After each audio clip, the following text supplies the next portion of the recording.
Hello, this is Regina Hopkins, and welcome to our podcast series on legal issues facing nonprofits. And today we're going to talk about Summer Interns 2018 edition. We've talked about this in the past, and there have been some changes in the law, and we want to just talk about them and some of the common issues you face when dealing with summer interns. I am here with Jennifer Grudnowski, who is a senior counsel at Pro Bono Partnership in New York, and she is joining us. Jennifer has spent the last 6 years at Pro Bono Partnership and has spent her entire career dealing with employment law. She is a graduate of Washington University in St. Louis and the Washington University School of Law. And she works with Pro Bono Partnership, which is a nonprofit organization headquartered in White Plains, New York, that helps nonprofits obtain pro bono legal counsel in the tri-state area. And I'm Regina Hopkins. I'm the Assistant Director of the DC Bar Pro Bono Center, which provides pro bono assistance to nonprofits in the Washington, D.C. area. So good morning, Jennifer, and thank you again for being here. Hi, thanks so much for having me again. I'm really happy to be here to talk about internships. So thanks for having me back again.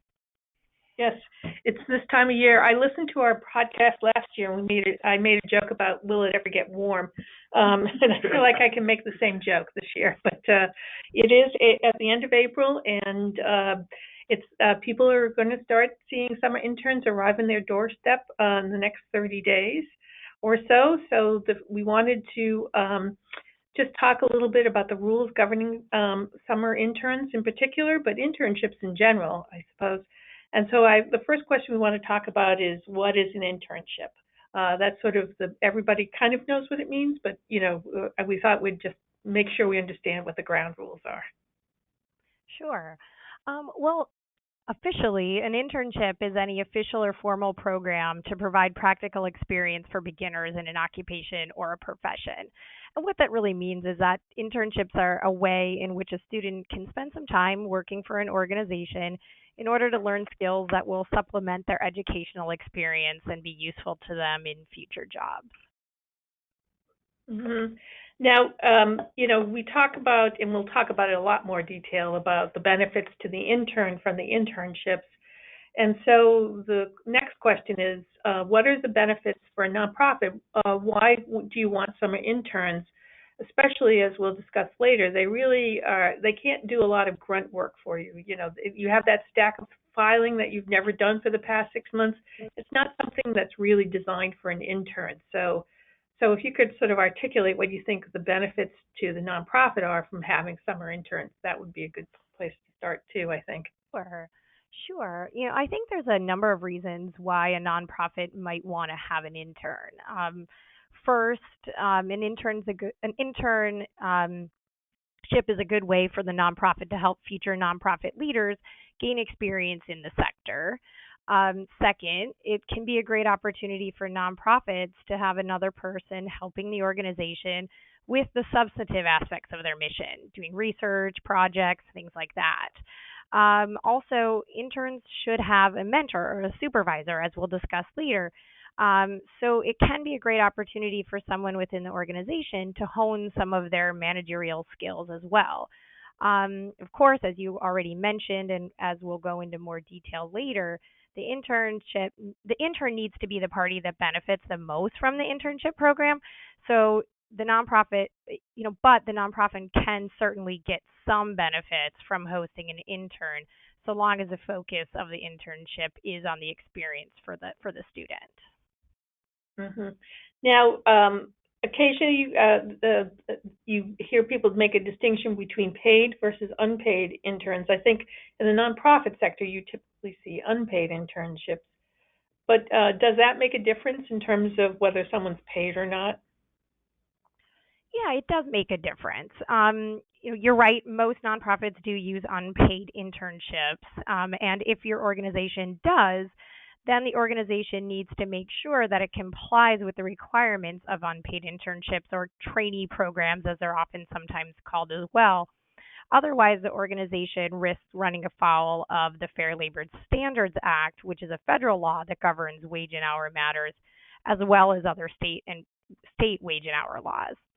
On the other hand, if you're paying your interns, you don't need to make sure that you're meeting those requirements of an unpaid internship or training program, which essentially means that you can treat the person as similar to an employee in that they can essentially do whatever tasks an employee could do. And I think generally speaking, most of the time, paid interns are engaged in meaningful learning experiences within an organization. Oftentimes, the distinction isn't that great, but someone who's paid could undertake more of the day-to-day operational tasks within an office, like that big stack of filing you mentioned, with less of a chance of risking that the organization's out of compliance with the wage and hour laws. Mm-hmm. Now, one of the things that we talked about, or I mentioned very briefly, is that there's been some changes in the rules since this time last year. Last year, the Department of Labor had some guidance published about what was an internship, what was a qualifying internship and what was not. And then we also had a case coming out of the Second Circuit, which is New York, Vermont, and Connecticut, if I believe I'm correct. And that basically had a slightly different take on the rules. And since that time, that conflict has been resolved. So if you want to talk a little bit about that and what the test, what the consensus approach now is. Sure. Like you said, and probably like a lot of people listening here have probably heard from the DC Bar or Pro Bono Partnership or another legal services provider. Earlier this year, the United States Department of Labor, which is a governmental agency that enforces the Fair Labor Standards Act, changed the way that it views legally permissible internship programs. Prior to this year, the Department of Labor had set forth a 6-factor test of which all 6 factors had to be met that set forth the requirements for a legally permissible unpaid internship program. And we've talked about that on the podcast last year. And this was a test that was the standard in a number of states. However, like you mentioned, in January, the Department of Labor issued new guidance stating that it would no longer follow that 6-factor test and instead implemented what's called the primary beneficiary test, which was already in place in some circuits, including the second, which includes, like you said, New York, Connecticut, and Vermont. So the primary beneficiary test shifts the focus of the inquiry into whether an unpaid internship is permissible from whether an employer benefits at all from the internship relationship, as was contemplated by the DOL 6-factor test, to whether the employer is the primary beneficiary of the internship relationship. So if the employer is the primary beneficiary of the relationship, then it's most likely that the worker or the student is an employee, not an intern. If the worker is the primary beneficiary of the relationship, then it's most likely that it is a true internship relationship. So I think that this test is going to be helpful because it focuses on the reality of the relationship between the organization and the student and focuses on the reasons that employers as well as students want internships in the first place. I think that it was somewhat unrealistic to assume that an employer was not going to get any benefit from hiring an intern, and I also think that it's unrealistic to assume that interns could gain no benefit from an internship simply because there might also be some benefit to the employer. So overall, I think that the primary beneficiary test is going to be better suited for internships in general. So the primary beneficiary test focuses on what the intern receives in exchange for the person's work, and it also allows the court to examine the economic reality as it exists between the intern and the employer. And they do that by considering 7 factors to help determine which party is the primary beneficiary of the relationship. Of the factors, no one factor is dispositive, and no one factor is more important than the other. And the 7 factors actually that the court listed are not actually exhaustive. So this means that the court could find that there was some other compelling factor that they might not have listed to consider when making a determination about the applicability of the primary beneficiary test to the facts of the specific internship. So all in all, what this really means is that under this new test, a determination as to whether or not an internship meets the primary beneficiary test is going to be fact specific, and you're going to have to look at each internship individually and what each intern gets out of it in order to weigh the 7 factors and then maybe even some other factors before you can make a determination as to whether or not the internship meets the test. So now I'm going to talk about the 7 factors specifically. So the first factor that the court laid out to consider to determine who is the primary beneficiary of the relationship is to consider the extent to which the intern and the employer clearly understand that there is no expectation of compensation. So any promise of compensation when discussing an unpaid internship, whether that understanding is expressed or implied, suggests that the intern is an employee or vice versa. So basically, the intern has to understand that they're not going to get paid for the work that they're going to do as one of the factors of complying with an unpaid internship. The second factor is the extent to which the internship provides training that would be similar to that which would be given in an educational environment, including the clinical and other hands-on training provided by educational institutions. So this factor is really looking to what kind of work the intern is going to do. The more the work is educational and relates to the intern's field of study, the more likely that the intern will be the primary beneficiary of the internship. The more work that the intern does that primarily benefits the employer, such as routine office tasks, the less likely the intern will be the primary beneficiary of the relationship. The third factor to consider is the extent to which the internship is tied to the intern's formal educational program by integrated coursework or the receipt of academic credit. If the student's getting credit from their school, it's more likely that the intern is the primary beneficiary of the relationship. Thus, you should always try to make sure that the intern is getting academic credit for the work that they do. The fourth factor to consider is the extent to which the internship accommodates the intern's academic commitment by corresponding to the academic calendar year. So this factor explores when the internship actually occurs. If it coincides with the school semester or school summer breaks, then the intern is likely the primary beneficiary of the relationship because that timing sort of points towards them being engaged in an educational experience. If the relationship is ongoing and there's little coordination with the school calendar and the internship program, then it's less likely that the intern is the primary beneficiary of the relationship.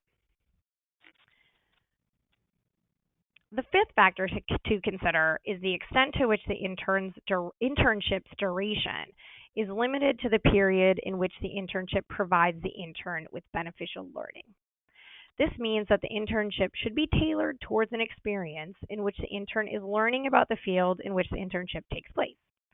The internship shouldn't be longer than necessary to achieve these goals. If the internship goes on for too long, and of course there's no exact amount of time that would make an internship too long, it's going to be a fact-specific analysis, then it might be more likely that the employer is the primary beneficiary of the internship. The sixth factor to consider is the extent to which the intern's work complements rather than displaces the work of paid employees while providing significant educational benefits to the intern. So interns shouldn't displace the work of employees.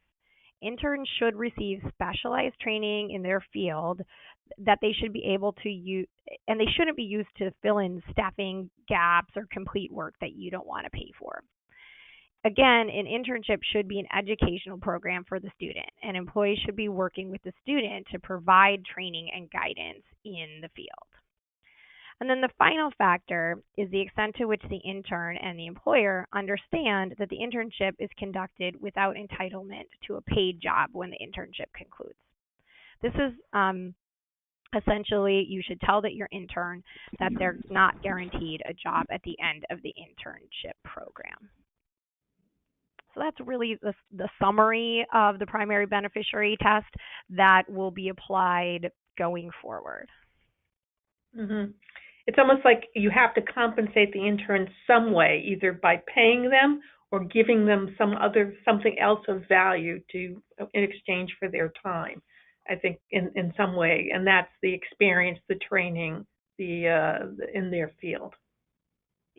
That's right. I think that's a good way to, to think about it. If you're going to if you're going to have an unpaid internship program, then when you balance all of the factors that I just listed, then the intern needs to be the primary beneficiary of the relationship. Mm-hmm. Now, you mentioned academic institutions. I know it may be very well recommended to go through a college or a university, but what about someone who just graduated or something like that?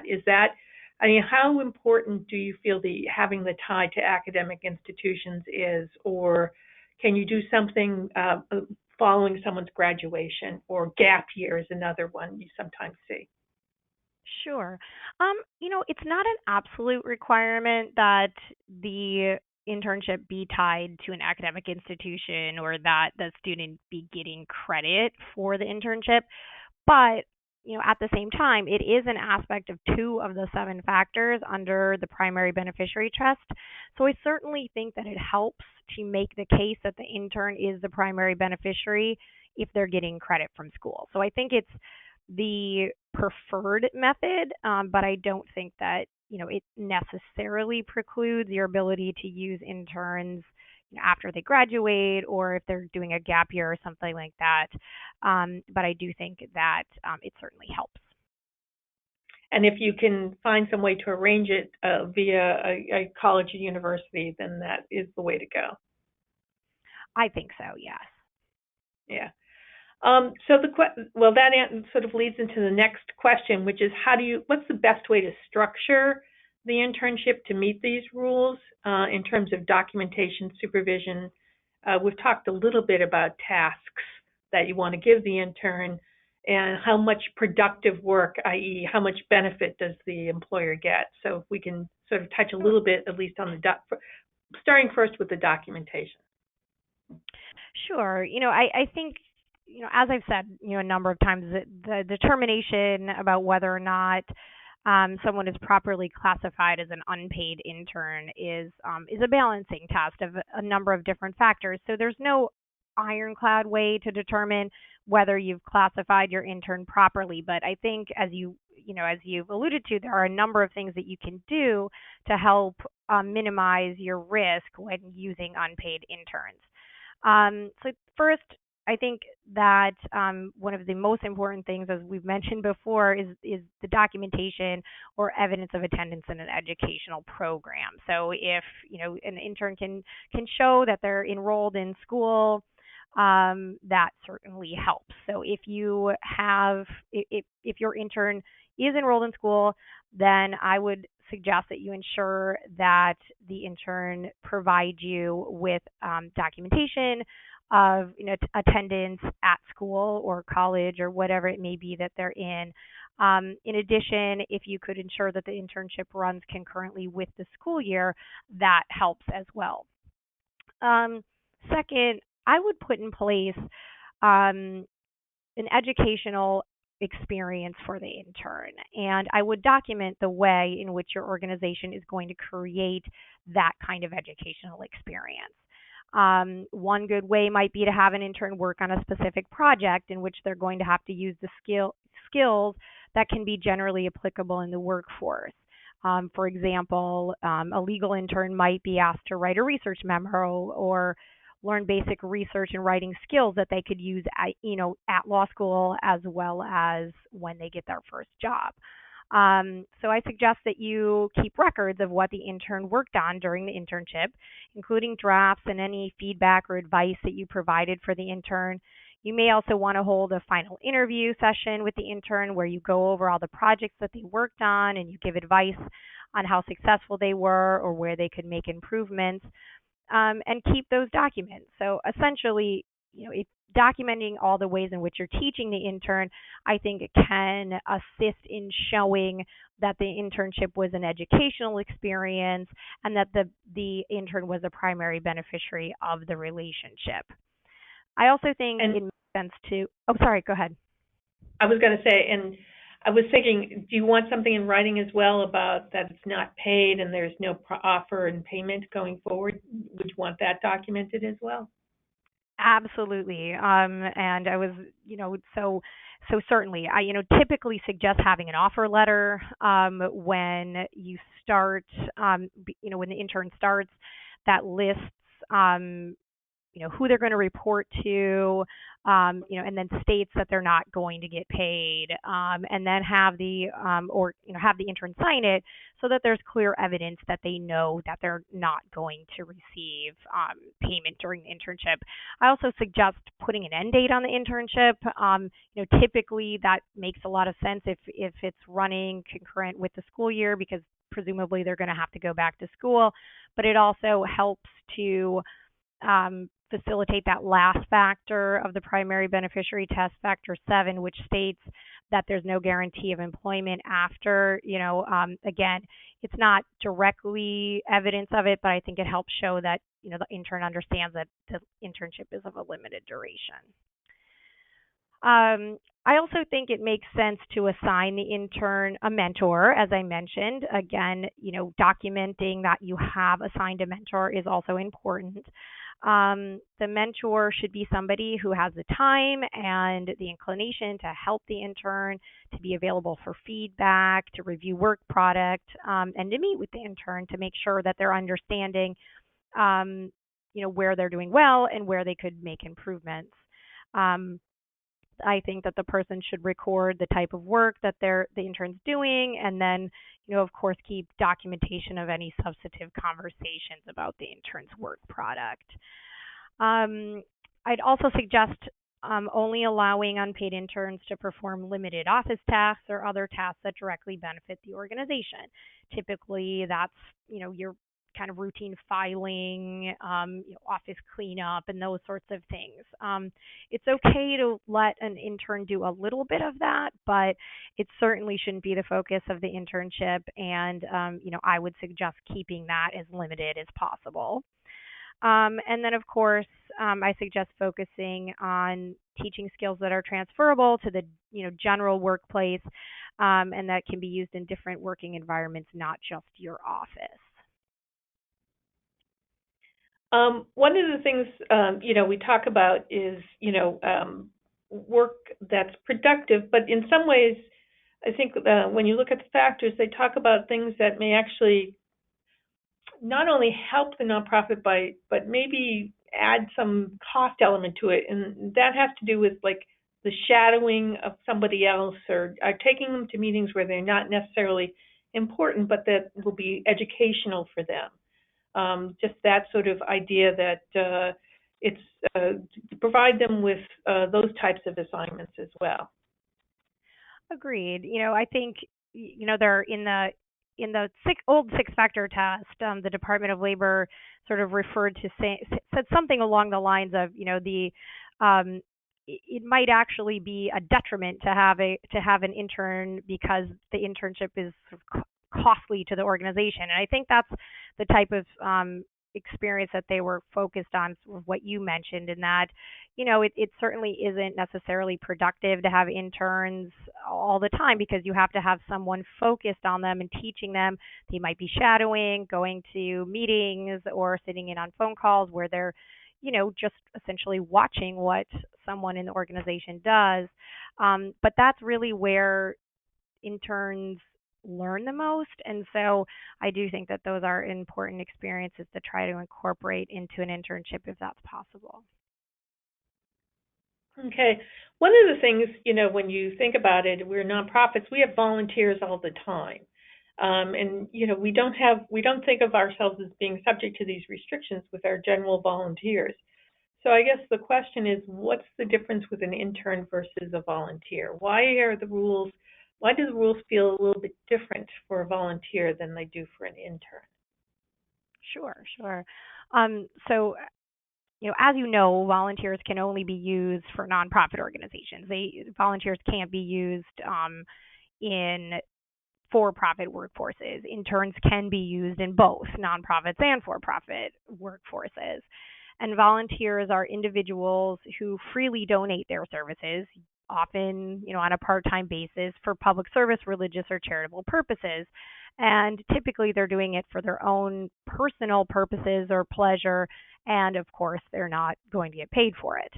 Um, and oftentimes volunteers are people who have a passion for the work of the nonprofit or a certain set of expertise that they feel would be beneficial for the nonprofit, and they just essentially want to try to help out. Volunteers can conduct any kind of work. They don't have to be having an educational experience.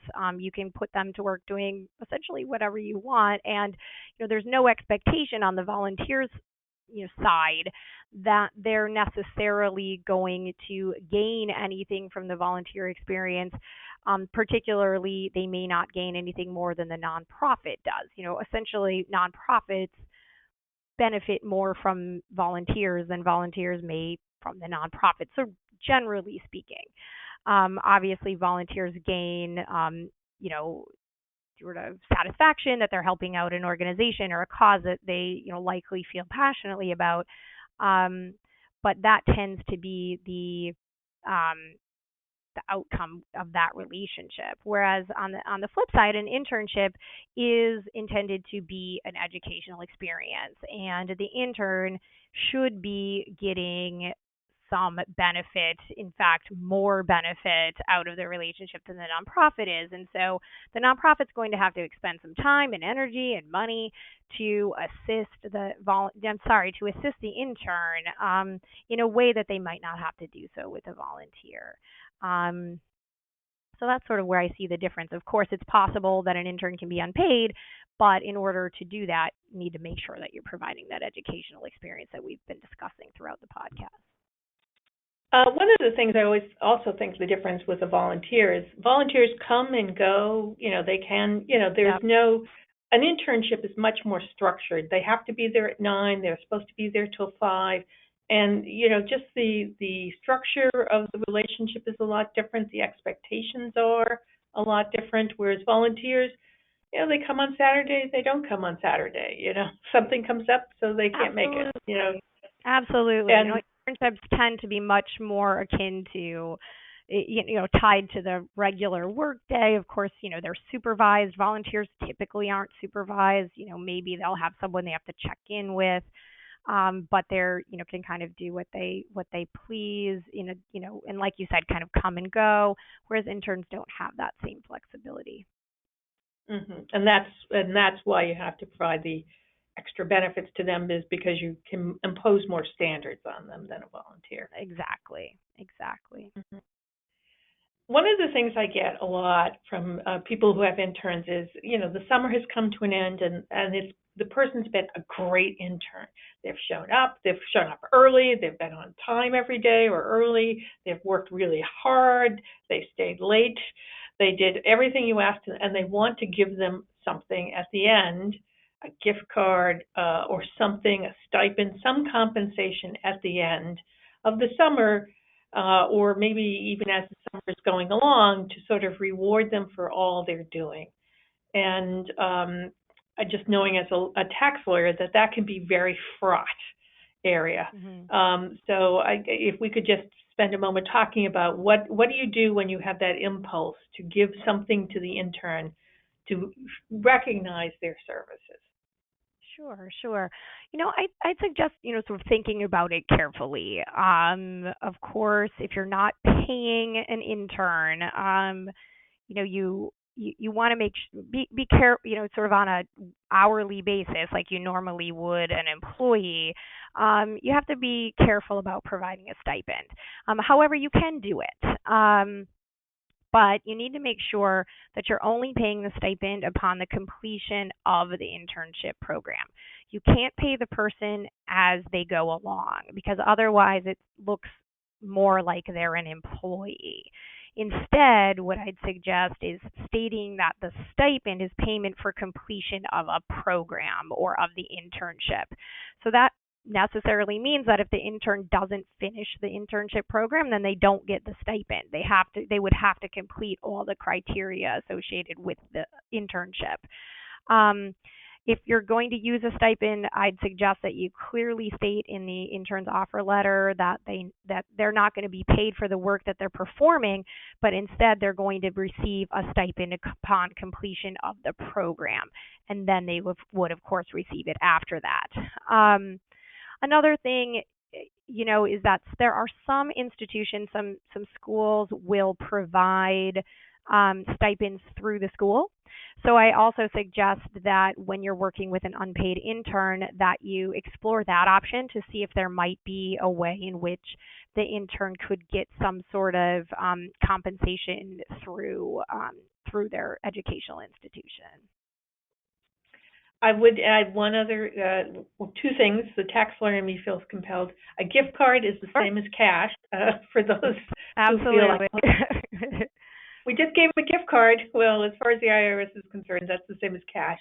And that at a certain point, you'll have, if you give this too generous a stipend, it will be subject to wage withholding and tax withholding, because the IRS and the Department of Labor's tests are not exactly the same. Yeah, so, definitely. Another thing I want to mention too, that I didn't mention earlier, is that you can reimburse interns for actual expenses, like mileage or tolls, parking, that sort of thing. So if you want to assist with those types of issues, that is permissible. Mm-hmm. You can also give small gifts, like food, for example, if you can take your intern out to lunch or things like that, and those really aren't issues. But you do need to be, like you said, a little careful about gift cards and stipends. Mm-hmm. So if, as we wrap up, if you have some general tips that people should take away from this podcast, what would you say they are? Sure. I think the biggest tip is that employers who are using unpaid interns just need to make sure that they're providing an educational experience for the interns. We've talked about the 7 factors that the Department of Labor will look at, and, depending on what state or circuit you're located in, will be, the focus of the inquiry. But, you want to make sure that the intern is really benefiting the most from the internship. I suggest that employers try to follow the tips that I outlined in the podcast today. As we mentioned earlier, the use of offer letters to make sure that the intern understands that the internship is unpaid, that there's no expectation of payment, or if the employer is going to use a modest stipend, to state that the stipend is only available to those interns who complete the entirety of the program. That all should be stated in the offer letter. I also suggest that the employer make sure that they are documenting the educational experience that the intern is having, assign a mentor to the intern, make sure that, to the extent possible, the intern is getting academic credit for the work, or the internship is somehow in conjunction with an academic program at their educational institution, and then, of course, documenting that. I think by paying attention to all those areas, hopefully the employer and the intern will, have a beneficial experience together, and, won't run into any issues with the unpaid aspect of the internship. Great. Well, thank you, Jennifer, again, for your help on this topic. I know it's a timely one given the calendar year, and thank you, everybody, for listening. Oh, thanks so much. It was my pleasure to be here.